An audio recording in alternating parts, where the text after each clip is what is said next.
রাগে মাথা ফেটে যাচ্ছে আমার। প্রায় 1 ঘন্টার উপর শাওয়ার নিয়ে বের হয়েছে, তবু রাগটা কমছে না। যে মানুষটা এত কিছু করলো, যার জন্য এত কিছু হলো, সে এখন জিজ্ঞাসা করছে কি করছে। মানুষটার প্রতি যা একটু সম্মান বাকি ছিল তাও যেন শেষ হতে চলেছে। নিচ থেকে মামুনির ডাক কানে আসে। নিচে নেমে আসি। বেতের তৈরি সোফার উপর বসে আছে মামুনি। তার পাশে পুনম আর পিয়কও আছে। পুনমের হাতে মিল্কশেক, মামুনি হাতে চায়ের কাপ আর পিয়কের হাতে কফি মগ।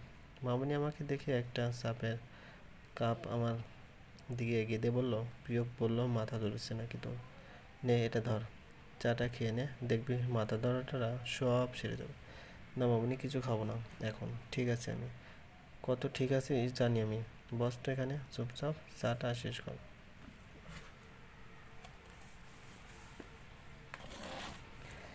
বাধ্য হয়ে চায়ের কাপ হাতে নিলাম, আর এও বুঝতে পারলাম আমার এই সময়ে গোসলের কারণ। প্রিয়ক মামুনিকে আমার মাথা ব্যথার অজুহাত দিয়েছে। তার ছেলে হাসি আসলাম মনে মনে। একটু একটু করে চায়ের কাপে চুমুক বসাচ্ছি আর প্রিয়ককে দেখছি কতটা শান্তভাবে বসে কফি খাচ্ছে মানুষটা। কে বলবে এই মানুষটা কারো সুন্দর জীবনকে নিজের হাতে শেষ করে দিয়েছে? তবে এই মানুষটার কাছ থেকে অনেক কিছু জানার আছে, অনেক প্রশ্ন আছে, যার উত্তর একমাত্র তার কাছে আসে।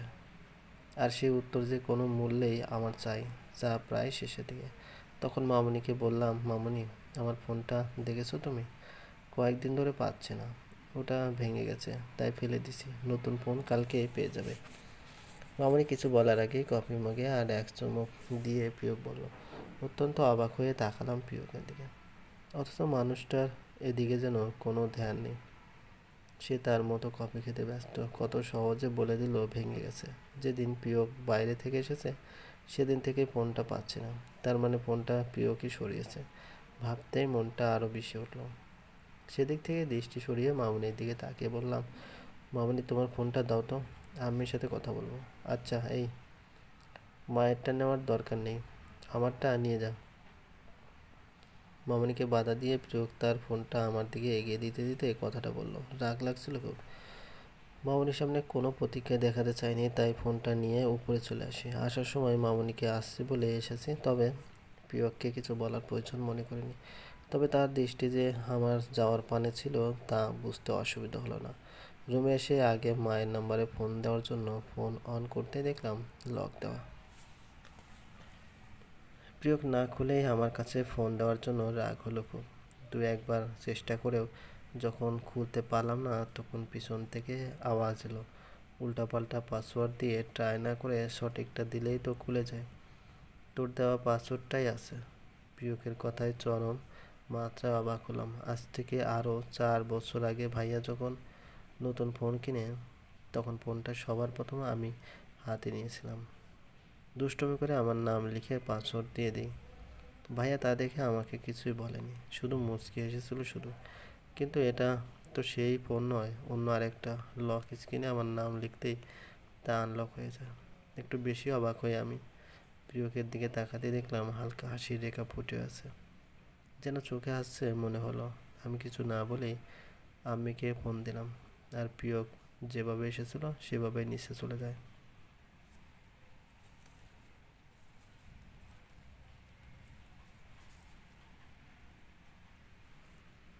ফোনের ওপাশ থেকে আম্মির কণ্ঠস্বর পেতে ঢুকরে কেঁদে ফেললাম আমি। আম্মি আমাকে শান্ত হতে বলে।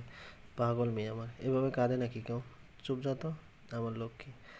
তুমি কেমন আছো আম্মি? তোমাকে ভীষণ মিস করছি। আমি ঠিক আছি, আর আমি এও জানি তুইও ভালো থাকবি ওখানে।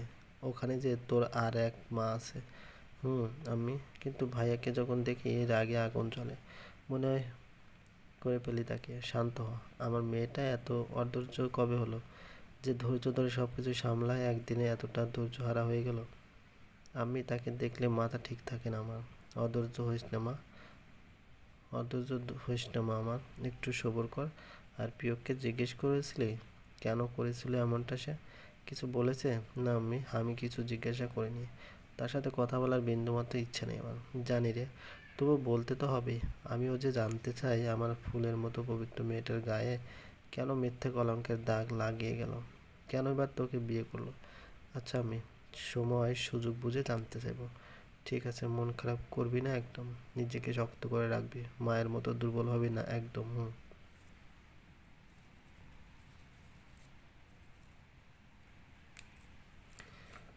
আরও কিছু কথা বলে ফোন রেখে দিলাম আমি। তারপরেই কিছু একটা মনে পড়তে ফোনের গ্যালারিতে গেলাম। এখানের অবস্থাও সেই পূর্বের ন্যায়। আমার অজস্র ছবি আর ভিডিওতে ভর্তি হয়ে আছে। এগুলো একসময় খুব প্রিয় থাকলেও আজ তা যেন সহ্য হচ্ছে না। আমার সমস্ত ছবি আর ভিডিও ডিলিট করে দিই ফোন থেকে। তাতে কিছুটা শান্ত মনে হয় নিজেকে। ডায়াল পেটে গিয়ে খুব সাবধানে একটা নাম্বার উঠিয়ে কল করি। দুবার রিং হওয়ার পরও রিসিভ না হওয়ায় ডিলিট করে দিই নাম্বারটা। ফোন দিয়ে নিচে যেতে গেলেই রিং বেজে ওঠে ফোনের। স্ক্রিনে পরিচিত নাম্বার দেখতেই তা রিসিভ করে কানে ধরতেই ওপাশ থেকে আসা শব্দে বুক কেঁপে উঠল আমার। আমি কিছু বলতে যাব তার আগে এখনও কথা বলা শেষ হয়নি। শব্দের পিছনে তাকাতে দেখলাম প্রিয় দুয়ারে দাঁড়িয়ে আছে। আমি কিছু না বলে ফোন কেটে দেই। হয়েছে বলে ফোন তার হাতে দিতেই মনে পড়ে নাম্বারটা ডিলিট করা হয়নি। যদি দেখে তাহলে কি হবে ভাবতেই গলা শুকিয়ে আসে আমার। আবার ফোন চাইবো তার আগেই প্রিয়ক ফোন নিয়ে বেরিয়ে যায়। প্রিয়ক বেরিয়ে যেতে বিছানায় ধপ করে বসে পড়ে। টেনশন আর ভয়ে নিজেকে পাগল পাগল লাগছে আমার। কিন্তু কিছু মুহূর্ত পার হতেই প্রিয়ক হন্তদন্ত হয়ে আবারও রুমে আসে আর এসে আমার গলা টিপে ধরে আর বলে, বড্ড বার বেড়েছিস তুই। তোর সাহস কী করে হলো ছবিগুলো ডিলিট করার? বল কী করে হলো? শ্বাস আটকে আসে আমার, তবুও ছাড়ার নাম নেই। তার চোখ মুখ থেকে যেন আগুন ঝরছে, আর সে আগুনে আমাকে পুড়িয়ে ছাই না করা পর্যন্ত নিভবে না। একসময় হুট করে আমাকে ছেড়ে দেয়। ছাড় পেতেই তার থেকে খানিকটা দূরে সরে যায়।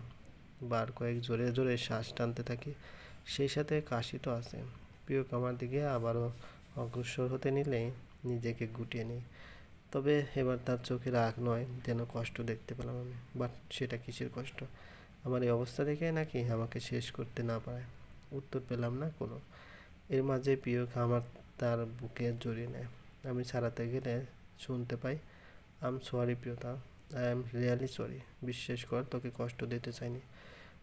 তুই বল, তোকে কখনো কষ্ট দিতে পারি আমি? বল না, পারি আমি? শেষের কথাগুলো আমার গালে হাত থেকে বলল। আমার সারা মুখে তার উষ্ণ পরশ বোলাতে থাকে পাগলের মতো। সেই মুহূর্তে মনে হলো আমি অন্য কোথায় রয়েছি। প্রিয়ক তখন পাগলের মতো করছিল, যেন কষ্ট আমি না, ও পেয়েছে। কিন্তু কেন? আমার কষ্ট সে কেন পাগলের মতো করছে?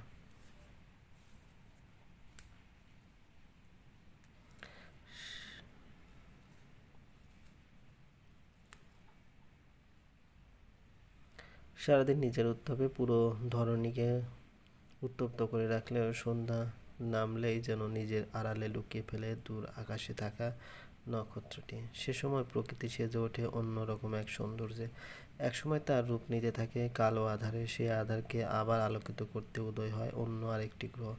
তাতে হয়তো পুরো ধরনী আলোকিত হয় না, তবু আলোকিত করার অনির্বাণ চেষ্টা তার। তবে কৃত্রিম আলোয় ঠিকই আলোকিত হয় ধরনী। সেই কৃত্রিম আলোর মৃদু রেখা সারা রুমে পড়তে চোখে পড়ল প্রিয়কে। রাতের খাবার খেয়ে এসে নিজে শুয়ে পড়লেও রাত জাগা পাখির মতো জেগে আছে প্রিয়। কাল রাতের মতো আজও তার হাতে কলমটি রয়েছে, তা দ্বারা কিছু লিখে চলেছে একটু পর পর। এই মুহূর্তে একটা নিষিদ্ধ ইচ্ছা মনের মাঝে জাগ্রত হলো, তবে তা করা হলো না। এলোমেলো চিন্তা করতে করতে কখন যে ঘুমের রাজ্যে পাড়ি জমালাম তার টের পেলাম না। কপালে কিছু শীতল স্পর্শ, ঘুম ভেঙে যায় আমার। মস্তিষ্ক জাগ্রত হলেও হতে পারল না চোখ দুটি। বড্ড ক্লান্ত মনে হলো তাকে, মেলতে কষ্ট হচ্ছে। পিটপিট করে চোখ মেলতে আবছা আলোয় প্রিয়কে মুখটা চোখে পড়ল। কিছু একটা করছে সে। একটু পর ঠান্ডা কিছু আমার কপালে রাখতেই কেঁপে উঠলাম আমি। উঠতে গেলে নিজের শরীরের উপর প্রচণ্ড ভার মনে হলো। জ্বর এসেছে বুঝতে আর বাকি রইল না। আর প্রিয়ক যে মাথায় জলপট্টি দিচ্ছে তাও বুঝতে পারলাম। ছোটবেলা থেকে এই অভ্যাসটা আছে আমার। ভয় পেলে জ্বর চলে আসে।